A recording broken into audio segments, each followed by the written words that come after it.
All schools have a reunion at some time or another, but not many schools get to have one that is 150 years old. Fessenden Elementary celebrated this time-honored school last week that has now become an official historic site.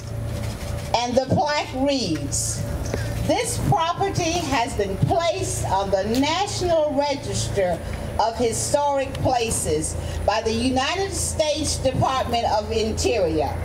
Fessenden Elementary School, 1868. Lacey Redd has not been the principal at Fessenden for very long, but it did not take long for her to feel right at home. From the moment I walked in the door, I was amazed at the historical building. It is a gorgeous, gorgeous school. I was welcomed with open arms by the Alumni Association, welcomed into the Fessenden family. I've been to the Alumni Association meetings and met their members, met with their board, and all of the Fessenden alumni have welcomed me, shared the great history of this school, and the staff just really works hard to continue the dedication to educating all children with a quality education. Alumni from several decades back, former principals, and current board members came out to honor the school with a ribbon-cutting ceremony. 3, 2, 1, cut. Take a look back into the past with photos and to remember what this school is about and why it is here. The school started as a slave school, and Mr. Fessenden saw that kids did not have materials, did not have proper chairs, and he was dedicated to providing them a quality education. And that's been the history. 150 years to this day, we work hard to provide a quality education for all students. It takes everyone being involved to keep a school like this going for so long. The families are dedicated to the school being successful and remaining open. The community, the Alumni Association, feels very strongly that we must keep this school going, and we continue the dream of Mr. Fessenden. And let us all remember that Fessenden should never be forgotten, nor should the site ever be erased in any shape, form, or fashion. Thank you.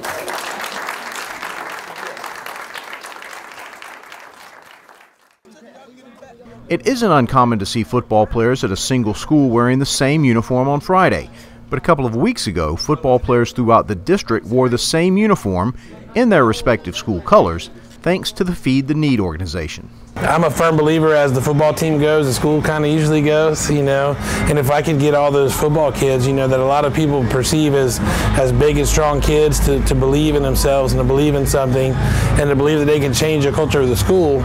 I thought it'd be a great way, a great step forward. It helps the kids believe in themselves, but it also shows them that they can have more of a purpose than just football. And I'm a firm believer that if you give a student a purpose in life, that they'll have that aha moment or that eureka moment, and it'll click for them, and they'll start believing themselves and have confidence in themselves, and they'll start providing for their other students. And so that was my goal. We have the ROC programs, and we also do a lot of work with trying to feed and clothe kids. And what we found was during the pep rallies that all these kids, especially the underprivileged kids, would look for shirts in their school colors. And so that's why I wanted to do the empowered shirts in the school colors, because I knew the kids would be proud to wear them, they'd be excited to wear them, and I want kids to realize they can harness that power, that if they just believe themselves and realize that they found their purpose early in life, that it can be a force in this community. And I want them to believe that. I want them to believe in that as much as we believe in them.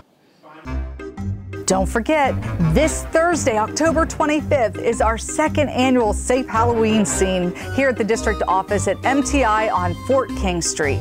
Last year, we had over 1,000 people stop by, and we are planning for even more this year. We've expanded the area so it won't be as crowded, and we're adding literacy-based activities, including crafts and games the entire family can do together. That's this Thursday from 5 p.m. to 7 p.m. at our District East office. I hope to see you there. The culinary students at MTI make a variety of dishes that please the palate.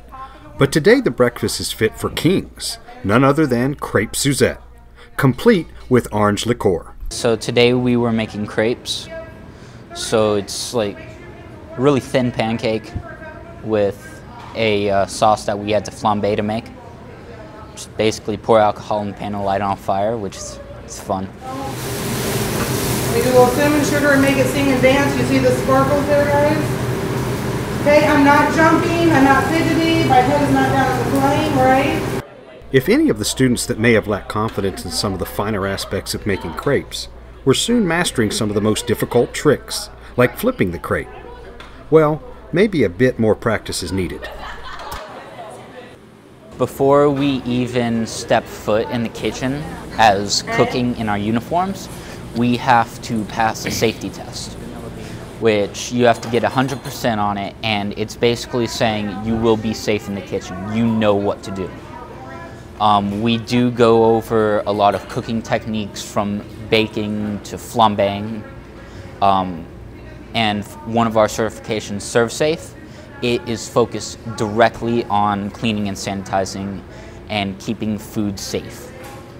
For safety, if it's you or the floor, you or the table, just step out of the way, guys, okay? All right? What can an academy like Culinary Arts do for you that other academies might not be able to? It does offer skills that will help you in life, not just academically, not just in school, but it'll put you a step ahead of everyone else.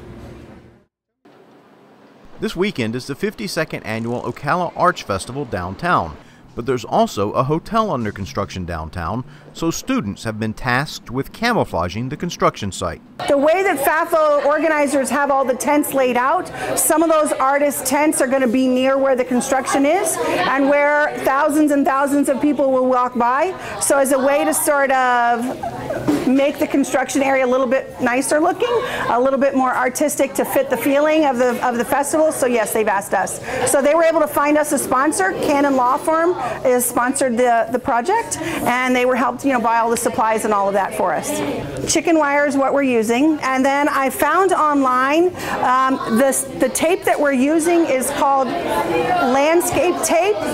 So it's the stuff that, like, when you want to save a tree, you wrap it around there. When you want to flag where the electric lines are, where the power lines are, all that sort of stuff. So I decided on the fluorescent colors and black, and so we're weaving with the plastic tape. I like the idea that the project's going to be something not traditional in a not traditional 2D art class. So the weaving with the plastic is great, and the wire is also great. So the plan is that once all of us are finished, we'll take them to FAFO, and using zip ties, we'll just zip tie them to the construction fence and sort of make a quick installation, like a public art kind of quick thing. It'll be up for the weekend. We'll take it all down with the zip ties and bring it back here to Howard, and they'll be up here at Howard for 2 weeks. We're making a checkered diamond with a black background to make the orange pup, and in the middle we are doing a pink center because we want to make it somewhat Halloween themed because Halloween's coming up. And we decided to do the pink for Breast Cancer Awareness Month because cancer is a serious thing. The awesomeness of this is that this is something that teachers want every student to know, but we can't test it. We can't put it on the FSA, but it becomes a life skill. Working in groups with different personalities, respectfully helping each other with differences of opinions is a life skill. And working to a common goal and a common end is impressive. To have pride in your work ability to get there is what makes this project successful.